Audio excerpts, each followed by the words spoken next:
This is the Panasonic GH5. This is a camera that has now become an integral part of my workflow. I am totally impressed with it. It is the first of the small cameras, mirrorless cameras, DSLR type cameras that I'd actually been happy with. I'd used a bunch of others and I'd never really liked them, and I'd always stuck by my guns of using what I call proper cameras.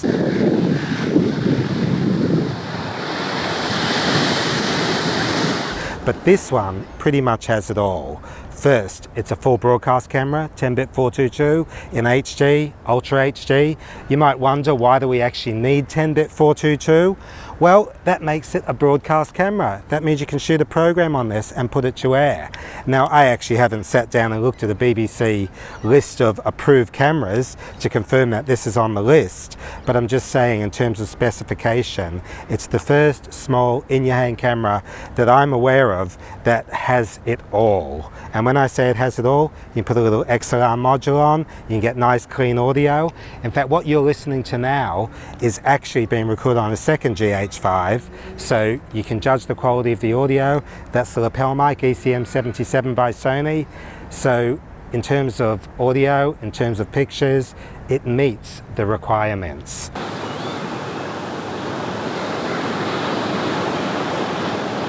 Now beyond that, it is so easy to work with. Basically, I just set into movie mode. It's pretty much automatic, depending on what level of automatic you want it to be. I tend to just shoot and hit the exposure lock on the back. That means there's no shifts in exposure. If you want to adjust the exposure up or down, press the button on top, plus or minus, turn the wheel on the back. You can over/under expose, hit the exposure lock, nothing's going to move. White balance, another button on top. You can just flick through all the settings, tungsten, daylight, whatever you need, 100-degree increments of Kelvin. It's very capable. Set the ISO with another button. It's really pretty simple. There's not that much you need to know. Nice flip-out screen on the back. If you need to hold it up high, just turn the screen down a bit. You can see what's going on. Or you hold the camera up high. Nice to work with, and it's got a fantastic EVF for when you're filming. Other than that, full HDMI on the side, which is a nice little touch. I know someone that actually films events, and he puts his Atomos recorder on top, so he's got a nice big screen, can focus, he can actually see exactly what he's doing. So it's pretty well thought out, and away from the specifications, I actually like the look of the pictures. The pictures are some of the cleanest I have seen coming out of any camera that is this size. Like I said, the 10-bit 422 does a lot for adding towards that cleanness of picture, and it is absolutely a big deal, full 10-bit 422, and very beautiful, clean images.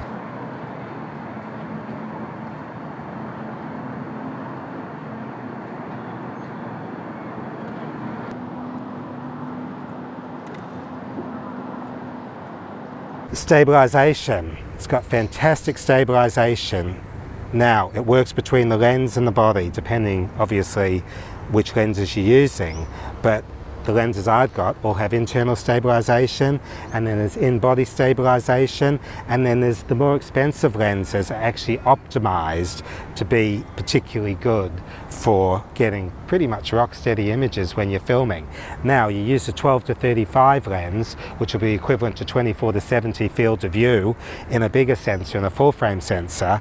That lens, I can stand there and hold and get really steady shots with the internal stabilization and the in-lens stabilization working together. Move up to the 35 to 100. I'll show you some pictures shot with that as well. I can get good results there as well, but the longer the lens, the more difficult it is to keep it stable. But even so, it's remarkable what you can actually get.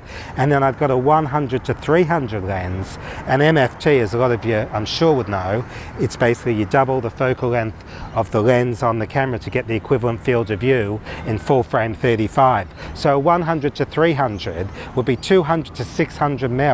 Now I'm sure a lot of you would know how big a 600 mil can be in full frame. I don't want to carry that stuff around. I need to be light, nimble, quick to move, get the shots, run around, and I've always done it with proper cameras. And this is the first of the small cameras, mirrorless cameras, DSLR type cameras, that I feel I can actually work with and enjoy using and feel that the results are good.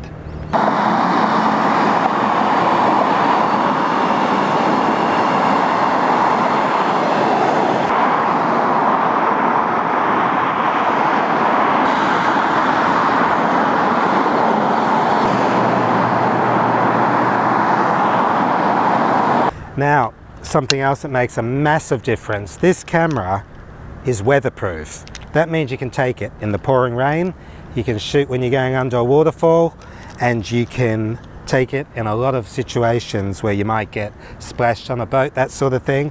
What you can't do is take it underwater. But the idea of having a camera in the rain is so appealing. Many times in the past I'd stuffed them in a plastic bag, I'd wrapped it up with gaffer tape, I'd done all sorts of things. And to not have that hassle is a big deal. Now some people say they wouldn't trust it in the rain. I've had that said. I'm not taking my camera in the rain. However, I have a Panasonic GH5 which was brought out before the GH5, and I've filmed in the rain with that. That's a water resistant camera as well, and it was absolutely fine. Now you have to use the right lenses. The lenses must be weather sealed as well as the body, and that means the Panasonic LUMIX 12 to 35 f2.8, Panasonic 35 to 100 f2.8, 100 to 400 Panasonic, and the 12 to 60 Leica, which is this lens here, Panasonic Leica, that's who makes it. They're all water resistant lenses. So put that together with the body and you can film in lots of situations where you would never dare to take a camera. And what I've got here on this one is I've got the base unit.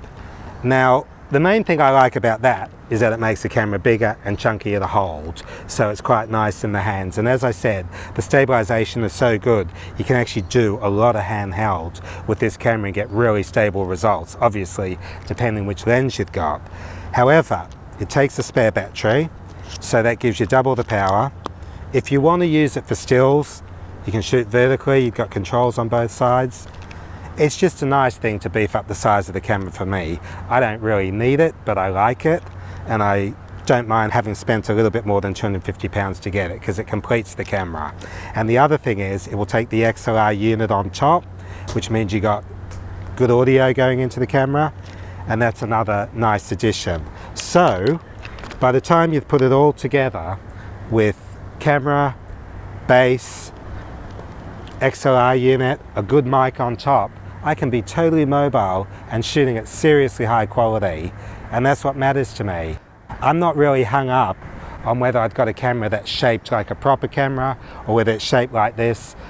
I have been hung up in the past about it because none of the other cameras that have come before this have impressed me enough to break the chains of using the big cameras and moving to a smaller camera.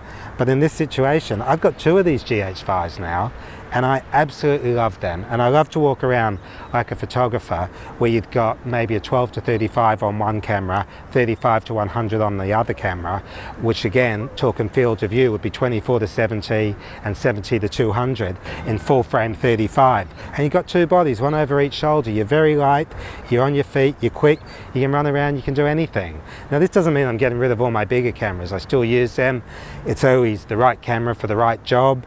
However, as I've said, and I'm repeating myself, this is the first of the portable DSLR mirrorless type cameras that I'm happy to use in a lot of situations for the client work I do and most of what I do. And just as an added bonus, you can go up to 180 frames a second for slow motion recording. Now to do that, you have to shoot in HD, you have to drop it down to 8-bit, so there's always going to be a little bit of give and take depending on what you're doing with it. But even so, to be able to shoot at seriously high frame rates like that can be very useful. And something I quite like is, if you do need to shoot at the high frame rates, I set it to 150 frames a second. I'm shooting 25p, so I'm basically shooting at a sixth of real time. I speed it up by 600%. You've got real time. I've got everything from 150 frames a second down to 25 frames a second, and you can ramp the speed, you can do anything within that space. So you don't have to shoot slow motion for the sake of slow motion. You can shoot slow motion, speed it up for real time, and then use it slow-mo when you want to. Keeping in mind, it's only going to be HD and it is going to be an 8-bit image, so you are going to get something that's not quite as good as the full 10-bit. And what I'll say for myself is, depending on what the job is, we tend to shoot HD still on most of the jobs I do. And if it's quick turnaround, I will shoot HD. But if we've got time for post-production and we've got time to really make it nice, I will set it to 10-bit, 3840 2160, which is Ultra HD, and I'll shoot everything at that resolution. And it slows you down in your workflow, chews up more hard drive space, it means rendering takes longer, but those pictures look really nice.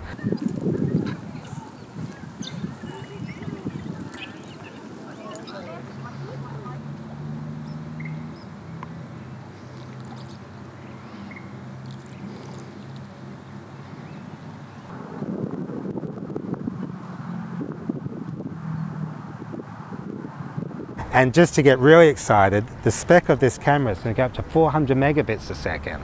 That means if you're doing high-end keying, if you're doing a commercial, if you're doing some serious work where you really want the highest possible level of quality, you can do it on this little camera here, which looks like something that could be a tourist camera, could just be a photographer.